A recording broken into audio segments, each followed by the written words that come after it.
So I literally pulled the truck over because I'm having a debate with myself. Yesterday I bought 3 ears of corn. I only buy corn in season because it is like so good. It's one of those things that, what's the point? Like, what's the point? Apples, you can kind of get the hit or miss some of the apples during the off season, but corn, strawberries, those two things, well, any berry, but especially strawberries. And this roadside stand we've got on the way outside of town only does strawberries and corn. We got about 2 weeks of berries this year, and none of it got on video because I think we ate them before we got home. Next year I'm gonna try and plant some corn, expand the garden. That's another story, and I'll still shop from these guys. But I'm passing cornfield after cornfield after cornfield, and I'm like, oh man, is 3 ears enough? Because I'm making peri-peri chicken. I've had it marinating all day, got up bright and early this morning, mixed the garlic and the red chili flake, the limes, a little bit of salt, a little bit of pepper, olive oil, smoked paprika, a little oregano. Got it all sitting there, scored the skin of the chicken thighs, threw it in a bag, gave it a big old tossy shake. It's been marinating since first thing this morning, since before the coffee was even on. And the only time we make that is when we've got fresh corn, because you roast it in the oven with fresh corn. And I'm wondering, is 3 ears enough? Because I got 3 ears yesterday, is it enough? And I've thought about it all night. It's a problem, it's become a problem. I've thought about it. And so I think I'm gonna circle back. I don't think there's anything I can do. I'm gonna have to go back and get corn. Like, I'm gonna have to circle back.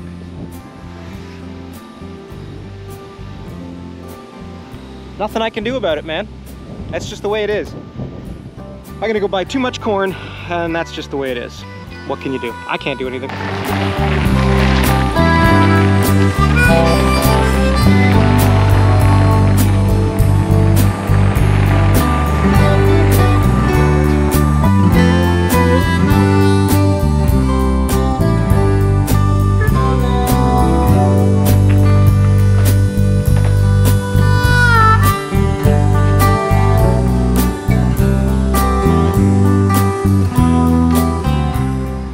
Be honest, you can't really go wrong. $5 and it's self-serve, so I'm gonna self-serve the heck out of myself. I'm gonna self-serve myself and all this corn I can possibly do it. $5 for a dozen.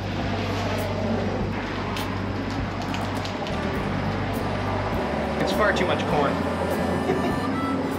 We having corn every day. It's absolutely perfect. 6, 7, 8, 9.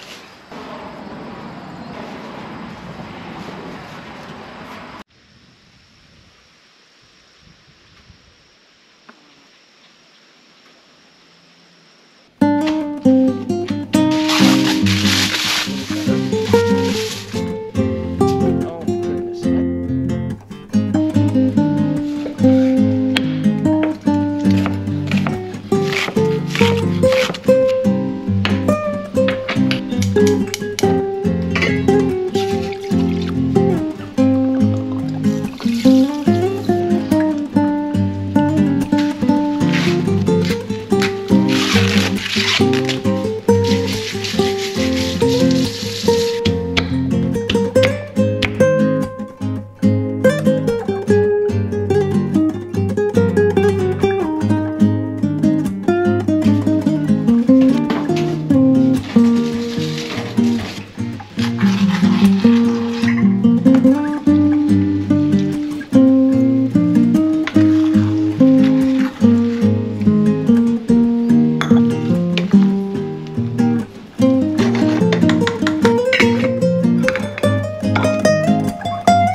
morning.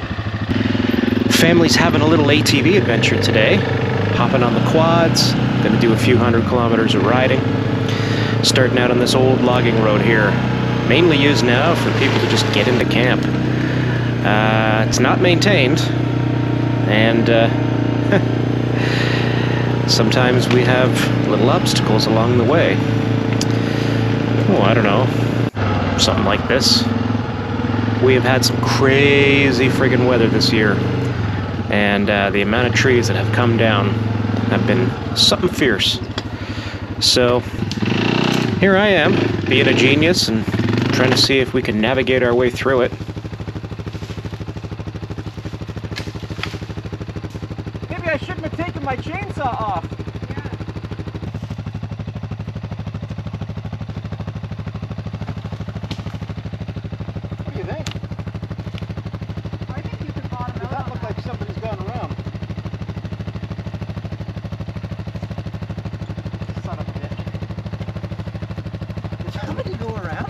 We might want to go around. Yeah, we'll go around. Yeah. And I couldn't get out, couldn't reverse, so I couldn't go around. And while my technique may not be beautiful, brute force is quite effective. And I'm through. So we just got to get the other quad around.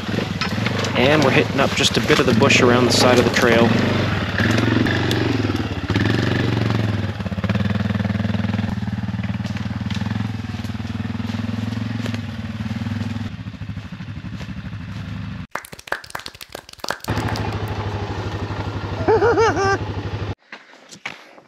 No way to go around this.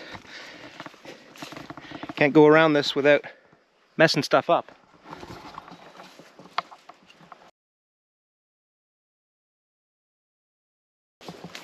I don't want to take over farmers' lands. I can see quads have gone up through here. Yeah, but that's not cool. That's not our, no, it's not, nobody should be on it. What would you like to do, my love? Go back the way we came and pick a new route. Alrighty.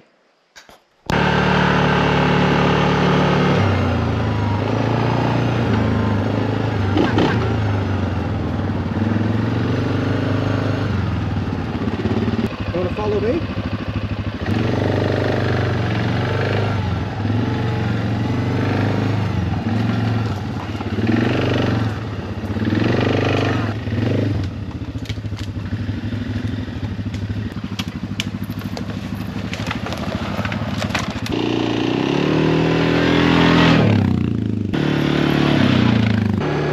And so we're a little less rustic, and we hit the old rail trail.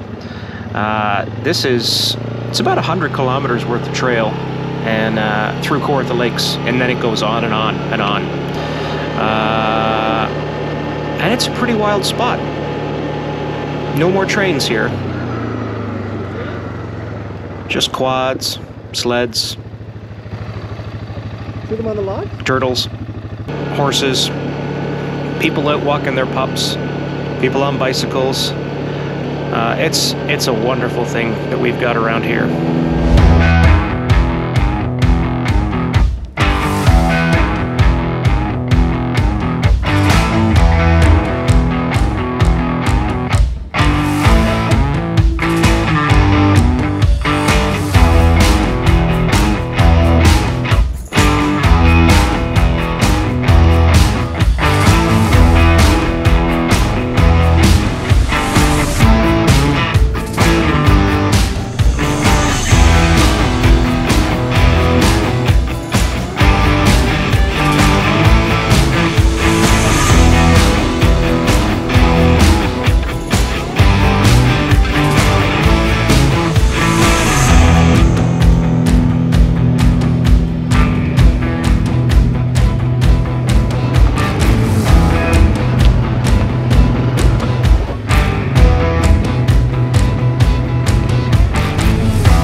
if you woke up and somebody said, oh, by the way, we're in Switzerland now.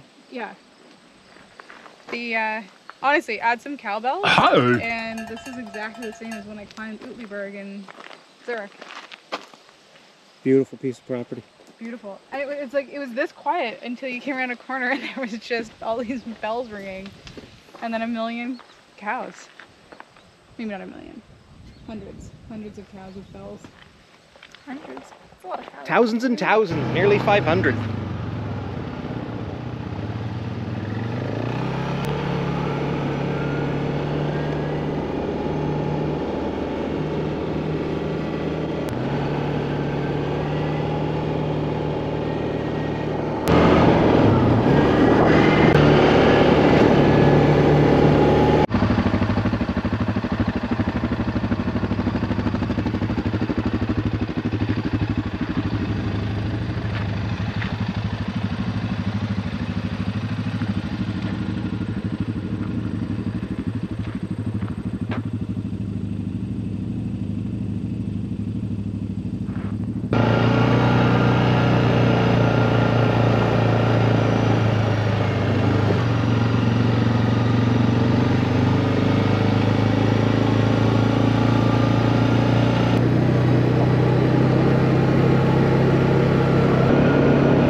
And onwards we go. We're heading up to Kinmount today and crossing the Burnt River here. And we'll basically be following this river through the forest, crossing it, running parallel to it, looping around, having a great old time. And this is just a lovely trip. Kinmount, tiny little town. It's famous at one point for its massive sawmill. I think it's just tourism now. They don't really rely on much forestry. But it's a lovely ride up through the Somerville Tract and up through the Pinery. And there's lots of trails that we can go through in the woods on either side, but we've got plans this evening, so we can't really get too sidetracked. And there's the mill. And there's Miss Lady. This was a pretty famous building, and I mean, it supplied jobs to the whole town. I believe it burned to the ground at one point and then was refurbished again. It's just a museum now, but yeah, they did refurbish it, if I'm not mistaken. And yeah, that's a fun little sculpture to have in the park. So, and pine cones.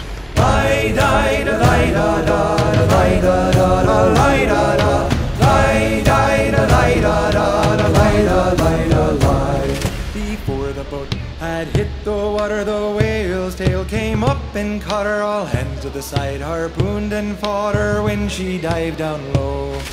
Soon may the wellerman come to bring us sugar and tea and rum. One day when the tonguing is done, we'll take our leave and go. For 40 days or even more, the line went slack, then tight once more. All boats were lost, there were only 4, but still that whale did go. Soon may the wellerman come to bring us sugar and tea and rum. One day when the tonguing is done, we'll take our leave and go.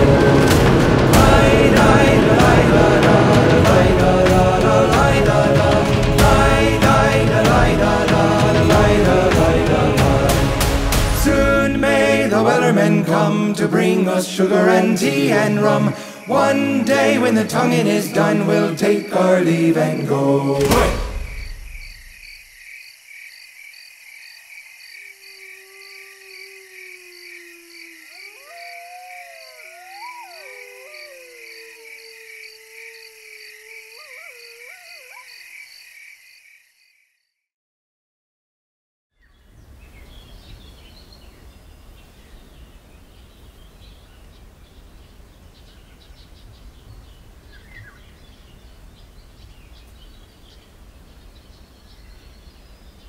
Good morning. You know, the only sound I hear today are the crickets, the birds, and my dog really ticked off that I left her in the house. I've got to do something that I have been putting off consistently and at the same time getting more and more annoyed with myself, and that is tidying up the garage. I've always aimed to keep the garage as neat and as tidy as I possibly can. My grandfather had a garage when I was a kid that there was like a pathway through it, just a pathway through it. That was it. The rest of it was just like, oh, when he passed away and I cleaned it up, I found newspapers from like 40 years ago at the back. So anyway, I'd always vowed to never do that. But life happens, as they say. So the last, what have we done? We built the garbage shed, we built the wood shed, the fire pit benches, the pantry underneath the stairs, the Harry Potter closet that I'll show you later, the mini pantry in the kitchen, painted 3 rooms, put trim up everywhere. Like, there's been a million projects underway, and on top of it we've been sort of replacing stuff. We replaced the laundry sink. On the boat I bought new seats, so I've taken the old ones off. I got a new table saw, a new chop saw, so those are sitting there. So it's all things that we need to put back in their proper places. But you know, like, you keep things organized as best as you can, and then a project is sort of over and you're like, oh, I'll just put this here for now, and then that just there for now, and then you can't put the thing back that used to go where it went. So you get yourself into a problem where now all of a sudden you're stepping over 6 things to get to the thing that you needed to get to, or you can't get to it, and you move things over there, and there's buckets with hatches and hammers and ropes, and there's just, that sounds like a song. Hatchets and hammers and ropes, oh yeah, we're going camping on a fine winter's day, but it's summertime, I don't know my seasons, what season is it? Crow solo. Anyway, that's what I gotta do today. So, move the truck, move the quads, move the tractor, and take a look at the sadness that is the garage. And hopefully we can get that tidied up real quick. For you guys, it's going to be ridiculously quick. For me, it'll probably be the better part of the day, because then I'm going to move the boat in so I can finish that up and get it in the water and salvage what's left of the summer doing. Pretty good cast. Hold on. Bloop, bloop. Man, at least 300 feet.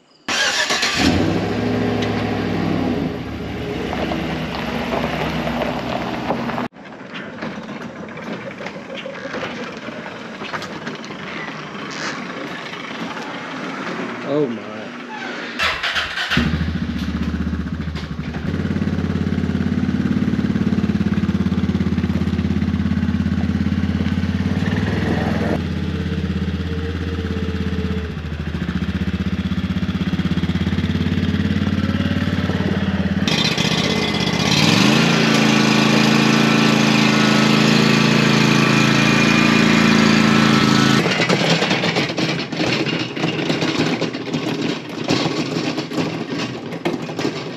I definitely have my work cut out for me, because this is insane.